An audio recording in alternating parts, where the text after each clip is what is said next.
ప్రభుం ప్రాణనాథం విభుం విశ్వనాథం జగన్నాథనాథం సదానందభాజం భవద్భవ్యభూతేశ్వరం భూతనాథం శివం శంకరం శంభుమీశానని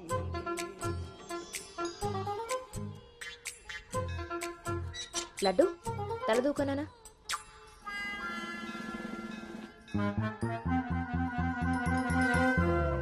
దువ్వెన్న చేతికిస్తే దేవారస వెధవలా ఎలాగ పైకి దూకుతున్నాడో చూసావా? ఇలాగే ఊరుకుంటే ముందు వెనక కూడా ఫంకులు ఇస్తాడు, మన కొంప మునుగుతుంది. శుభ్రంగా నూనె రాసి సైడ్ పాపిడి వెధవకి. ఆయన జుట్టెలా దూకుంటే ఏంటండి? దువ్వే జుట్టు కట్టే బట్టను బట్టి ఎలా ఎదిగి ఏడుస్తాడో తెలుస్తుంది. ఆయన ఊళ్ళో వాళ్ళ పిల్లలందరూ మన లడ్డు లాగానే పెరుగుతున్నారా ఏంటి? ఊళ్ళో వాళ్ళ గొడవ మనకెందుకు? మన లడ్డు చిచి చండాలమైన నీ పిలుపు నాకొచ్చింది ఏమిటే? అయినా లడ్డు బూందీ అని పిలుపు ఏమిటే? వీడేమన్నా శనగపిండితోటి సున్నిపిండితోటి చేయబడ్డా? మన కష్టార్జితం ఘోరించవులే. ఇగో లక్షణంగా పైకొస్తాడని గౌతముడు నా మహానుభావుడు పేరు పెట్టాడు వీడికి. ఇవన్నీ బానే చెప్తారు. ఇంటి పక్కనే స్కూల్ పెట్టుకుని ఎక్కడో ఊరవతలు జాయిన్ చేశారు వీడిని. పిల్లాడు అలసిపోతున్నాడు. వాడు అలసిపోయినా సొమ్మసిలిపోయినా పర్వాలేదు. ఏంటండి మరి మీ చేదస్తం కాకపోతే? చాదస్తం కాదే, ఇప్పుడు వీడిని వేసింది బాయ్స్ స్కూల్, కానీ పక్కనే ఉన్నది కో ఎడ్యుకేషన్. అక్కడ నిక్కర్లు సొక్కాలే కాదు, గౌన్లు కూడా ఉంటాయి.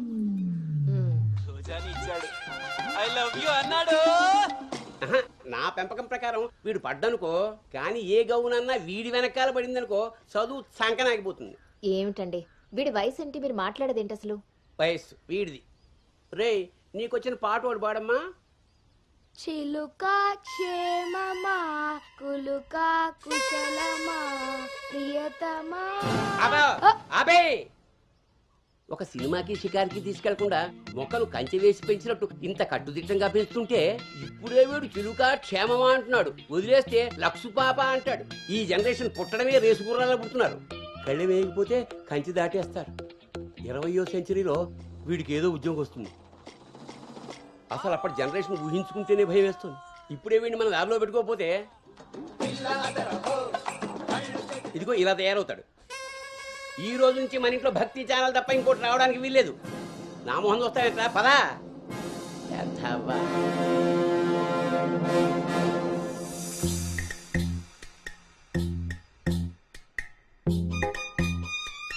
ఏమా టిఫిన్ చేసావా తల్లి? టిఫిన్లు భోజనాలు అలా ఉంచండి. ముందు అసలు దీనికి ఎన్ని మార్కులు వచ్చాయి అడిగారా?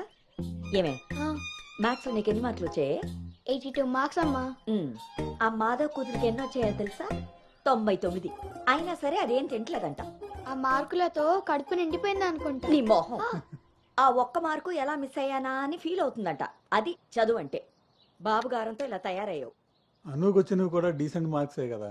అయినా నంబర్స్ కాదు ఇంపార్టెంట్, నాలెడ్జ్. ఆ నాలెడ్జ్ కోసమే ట్యూషన్ ఏర్పాటు చేయమన్నాను. దాని సంగతి ఏం చేశారు? అది రెడీ అయిందే, మంచి రోజు చూసి పంపించడమే.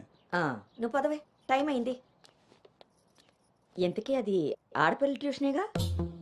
ఏమే నువ్వు సెలెక్ట్ చేసిన స్కూల్ లాగా ట్యూషన్స్ లో ఆడపిల్లల ట్యూషన్ మగపిల్లల ట్యూషన్ అని ఉండవు.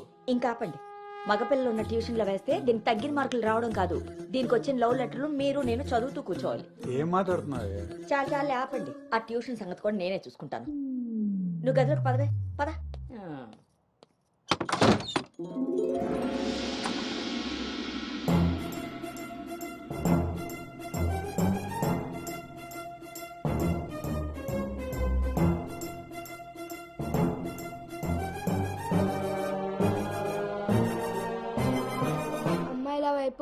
అమ్మాయిల వైపు కన్నెత్తి చూడను, అబ్బాయిలతో పన్నెత్తి మాట్లాడను, వాళ్ళు తల తిప్పి మాట్లాడించిన నేను తల దించుకొని వెళ్ళిపోతాను, నాన్న చెప్పిన మాట జవదాటను, అమ్మకిచ్చిన మాటని మర్చిపోను.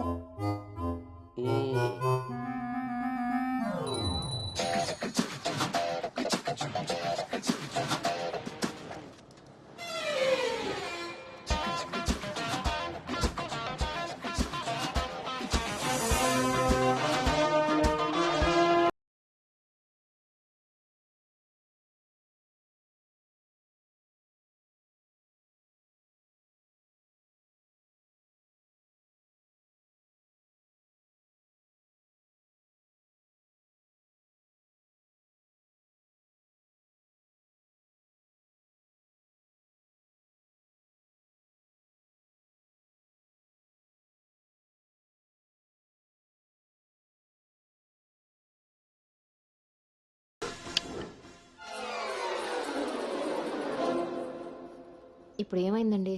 ఇంతకన్నా ఘోరం ఏం జరగాలి? నేను వీడిని రాముడిలా పెంచాలనుకుంటుంటే నువ్వు వినాయకంగా కృష్ణుని చేసి పారేసావు. ఇద్దరు దేవుళ్లే కదండి. కాదు, ఇద్దరు ఒకేలా కనిపిస్తారు కానీ ఇద్దరు ఒకటి కాదు. రాముడికి ఒకే భార్య, ఒకే బాణం. అదే కృష్ణుడికి ఒక ఫ్లూటు, దాని నిండా టిం టిం టిం టిం టిం. ఇప్పుడు వీడికి వేషం వేసి ఏం చేస్తారు? అక్కడికి తీసుకెళ్లి ఫ్లూటు తీస్తారు. అది విని ఆడపిల్లలంతా వీడి చుట్టూ ముగి కోలాటం ఆడతారు. అది చూసి మీరు కిలకలాడుతూ చప్పట్లు కొడతారు. అంతేనా? మీ నవ్వుల్ని మిమ్మల్ని చూసి వీడికి రోజు అదే అలవాటై ఆ మేళాన్ని ఇంటికి తీసుకొచ్చి కోలాటం ఆడుతూ ఉంటాడు. అప్పుడు నువ్వు నేను వాళ్ళకి కాఫీలు టీలు అందిస్తూ ఉండాలి. బాబు గౌతమ్ రెడీయా? కాదండి, నేను రెడీ. ముందు వాడికి వేషం మార్చు. ఐఎమ్ సారీ అండి. ఏడుపు మొహం వేయకు. రాబోయే నవమికి రాముడు వేషం వేసి తీసుకెళ్ళు. కనీసం తండ్రి మాట విన్న కొడుకుల చరిత్రలో అయినా నిలిచిపోతాడు. గదిలోకి వెళ్దామా నాన్నగారు?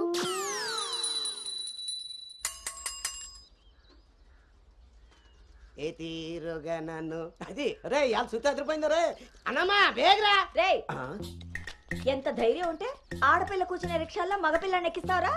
నా కొడుకమ్మా వెళ్తా దారిలో మా బామ్మర్ది ఇంటికాడ వదిలేద్దామని ఎక్కించుకున్నానమ్మా. ఎంత కొడుకైతే మాత్రం ఆడపిల్ల పక్కన కూర్చోబెడతావరా? చిన్న పిల్లలకి ఆడా మగ ఏంటమ్మా? నీ తెలివితేటలు నా దగ్గర వాడుకో. అవునమ్మా, అవి ఉన్న వాళ్ళ దగ్గరే వాడాలి. రే రాల్నోడా, నీ పళ్ళు రాలు కొడతాను. అసలు నువ్వు పోరా, నీ రిక్షా అవుతే ఏమవుద్దు. ఈ టైంలో వీడితో గొడవ అంటే అసలే దీని పరీక్ష టైం అవుతుంటే. దీని పరీక్ష పోయినా పర్వాలేదండి, ఈ యదాల రిక్షా మాత్రం ఎక్కించడం. రేపు పెళ్ళైనా మగాళ్ళతో చేస్తారా లేకపోతే నీ కాళ్ళు ఎరకొడతాను రాయ్, పోరా ఇక్కడి నుంచి. సర్లే అండి, ఈ నెల జీతం ఇస్తారు. చాలా మంది చూసాను ఇలాంటి. ఓరిని నీ నోరు పడా. అమ్మా ఏంటి అలా చూస్తారు? టైం అయింది, దీన్ని వెళ్ళి దింపరండి. రేపు నుంచి ఇంకో రిక్షా మాట్లాడండి.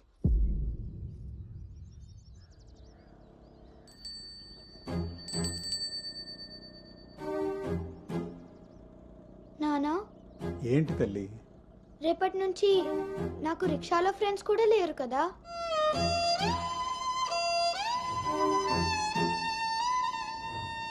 మనం ఇటెక్కడికి వెళ్తున్నాం?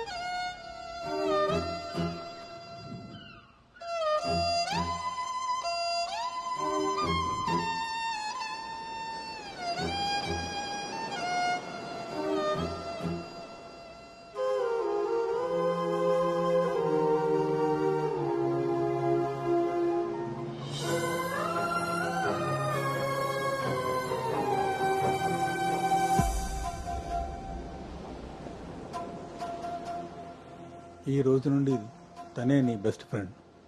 బాధ అయినా సంతోషమైనా తనతోనే పంచుకో.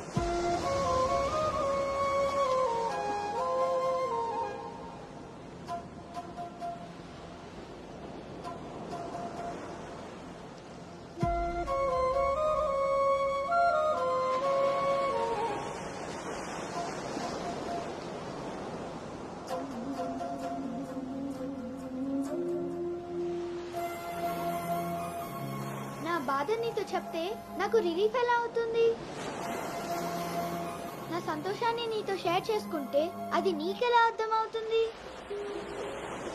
ఒకవేళ నా చెప్పిందే నిజమైతే అది నాకెలా తెలుస్తుంది?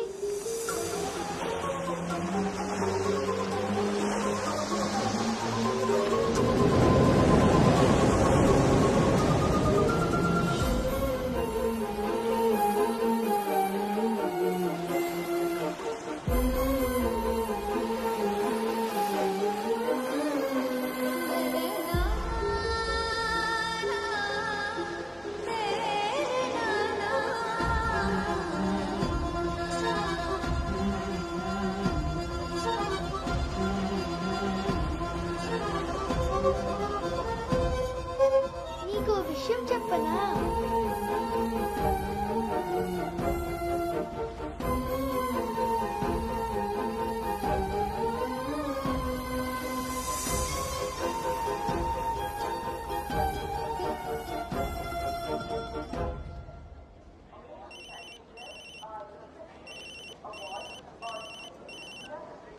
దుర్గారావు గారు, బ్యాగ్ ని మా అబ్బాయి తీసుకొస్తున్నాడండి. అవునా? 2 రోజులు వేసారా ట్రిప్?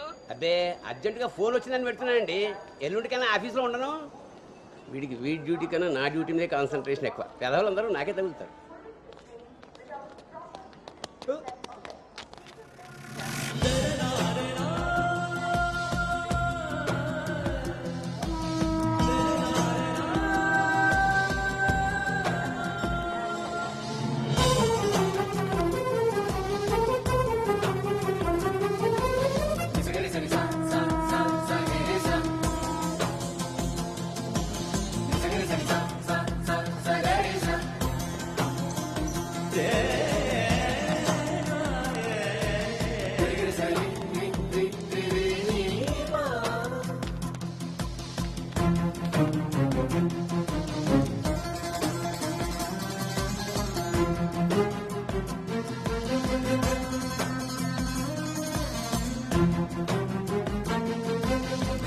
ఏ అను, సంచి పాడేసి బడితిలా అక్కడి నుంచి నేను చూస్తున్నావు, దిగు.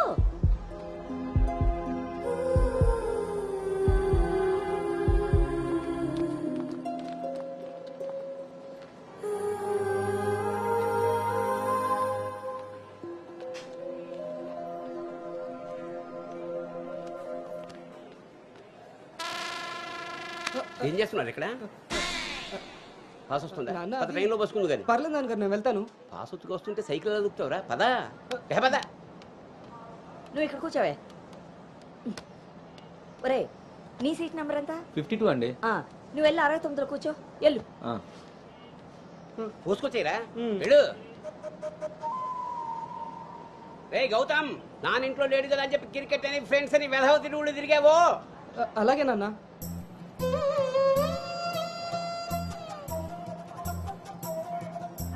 రే గౌతమ్, రోజు ఫోన్ చేస్తాను, ఎప్పుడు చేస్తానో తెలియదు రోయ్, నువ్వే ఎత్తాలి.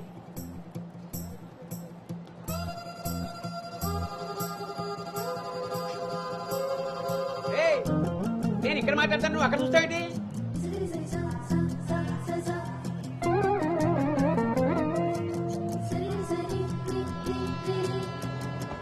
సైకిల్ జాగ్రత్త రోయ్. అటెక్కడరా ఇటు. అలాగే నాన్న.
గౌతమ్, గౌతమ్. నాన్నయ్, అవును, ఇంతకీ ఆ చేతిలో సంచి ఏమిట్రా? నీవేనా మందులు? నీ చేతికి ఎలా వచ్చాయి? ఇందాక నేను కిందకు వచ్చినప్పుడు పాస్ పోసుకోవడానికి ట్రైన్ ఎక్కినప్పుడు, ఆ తర్వాత మళ్ళీ నువ్వు ఎక్కావు కదా నాన్న. ఆపు. అవునరే, నువ్వెక్కడికి ఎలా వచ్చావురా? మన సైకిల్ తొక్కుంటున్నా.